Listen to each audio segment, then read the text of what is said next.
Hey, how you guys doing? Whoever's watching. Just wanted to touch base on pretty much who I am. So my name is Ricardo. I decided to make this channel just to pretty much record the cars that I have. I know I featured the main one so far is the 1JZ swapped E36. So I bought that car like a year ago. Before that I had a LS swapped E36. It was just a truck motor, 6 liter, that I pretty much daily drove. I mean, I had a truck, a Silverado, that I still daily drive. And I drove that for, I think, almost 2 years. I put about like 12,000 miles on it. And I think towards the end of its, right before I sold it, I just kept getting trans issues.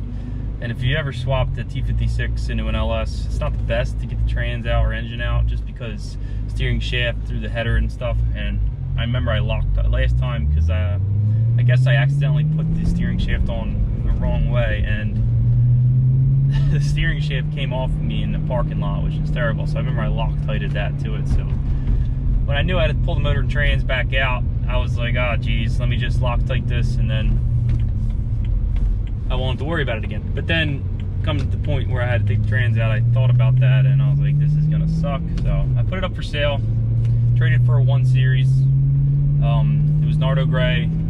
I liked the car. I didn't really like the N54. It wasn't really me. I mean, I don't know. I'm not a real big direct injection kind of guy. I don't like to get the add port injection. You can't just upgrade injectors. And high pressure fuel pump, you got to worry about dropping fuel pressure. So I kind of got rid of that. Sold it to my cousin, so it's still, I still see it all the time. That'll be featured on the channel soon too, because he comes over and we're always working on that thing also. But after that, I got the bug. I was like, I need another E36. So my buddy Nick was selling a beautiful, high mileage but beautiful E36 sedan. It was silver. It was a 345, so it was 5-speed M3 4-door. Beautiful car. I love that car. This was right before the M3 market just skyrocketed. As you guys know, E36 M3s are going for crazy prices. I would not recommend buying one because it's really not that much of a difference. I'd rather buy a cheaper, like 328 or something, and just do suspension stuff, because really power-wise, you're really not gaining anything with M3. Obviously, you can hold value a lot more if you plan on reselling it later, but I mean, the market's there, especially. But whatever. I sold that for a good amount of money. So then I said, you know what? I'm gonna get another. No, right when I got that, I bought a 1J swap kit for my buddy that was just trying to get rid of it. So I bought that, and I was like, shit, this E36 is way too clean. I'm gonna mess it up. I'm gonna be cutting it. I'm gonna do all this. This E36 does not deserve to be cut up like that, because it was beautiful. Like I said, it was higher mileage, but you would have never. This thing was immaculate. So I said, you know what? I'm just gonna sell that, and I bought my cousin's car, because he was right when he bought my car. He still had E36 when he bought my 1 Series, and he was trying to sell it to get some funds because he blew his turbos. So I was like, you know what, dude, let me just buy that. So I bought that from him, sold the E36 M3, and then I started building the 325 that I got from my cousin. And yeah, that's pretty much where it started. And then obviously almost a year went by, and you see how it is today. Caged 1J, rewired the whole car, painted the car, because I love the 1 Series, how it looked. I love that Nardo Gray. Great color, love the color.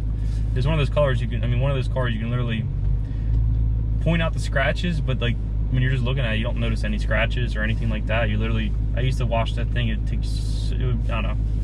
I love that color. It's super simple color, but I don't know. To me, it was just perfect color. But yeah, just wanted to give a little more info on it. And in case you're wondering, I had in February I bought a E90 M3, one of my dream cars. Like a dream daily car, not a dream car, but one of my dream daily drivers. So I bought this car in Virginia, fell in love with it. Price was great, got it for 10 grand, price was phenomenal. And this was right, because I feel like these are going up in value also. Right when I got it, there was a lot of them for like the 17 mark. But I saw this one in Virginia at a dealer, not a dealer, but one of those scumbag used car dealers. I was like, I like that car. I had no history of the rod bearings being done, so that's how I was able to like force the price down on it. But the car is awesome. So it's a Silverstone E90, 6-speed. It's got the Fox Red extended interior, and I fell in love with the car. Great car. It's a great daily driver. Right when I got it, I didn't have to, but I did the rod bearings just because I was terrified about it. I read all the stories when I was buying it. I was like, you know what? I don't want to risk it. Any noise I hear, I'm going to be like, oh, it's rod bearings. So I took it to a place in York, PA. It's called Casual Performance, and they did a great job. So very professional. I do recommend, if you're not really into cars, to like do stuff yourself. Like, I didn't want to do that job because I got a lot of stuff going on at the time, and I was like, I can't drop subframes and stuff in my backyard right now to do rod bearings. So I drove the car out there, and the whole way I was like, my luck, it's gonna spin a bearing on the way here. I mean, on the way there. Thankfully it didn't, but great people. The service was incredible. They got great customer service, and I do recommend them like to the fullest extent. The shop is immaculate. They took me for a tour of the shop, and I was amazed. I brought my brother with you. He's not even a BMW guy, and he was like, I would buy a BMW just to bring it here because it's that nice of a shop. But I do recommend E90s, sedan. I do like the sedan.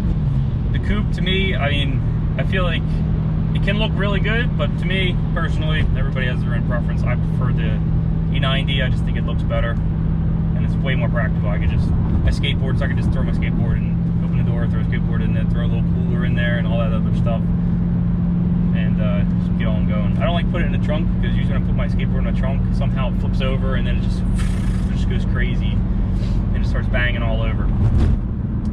But this car's like 99% stock. I just have an axle back from Megan Performance, however you say it, but that's the only thing I have done to the car.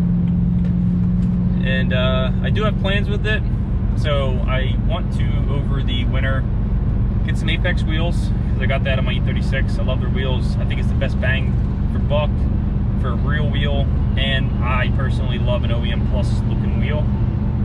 So I'm gonna get some Apex wheels. I'm either doing a KW Haas kit or just like coils. I'm on the fence because I feel like the Haas kit is just really good for like just driving.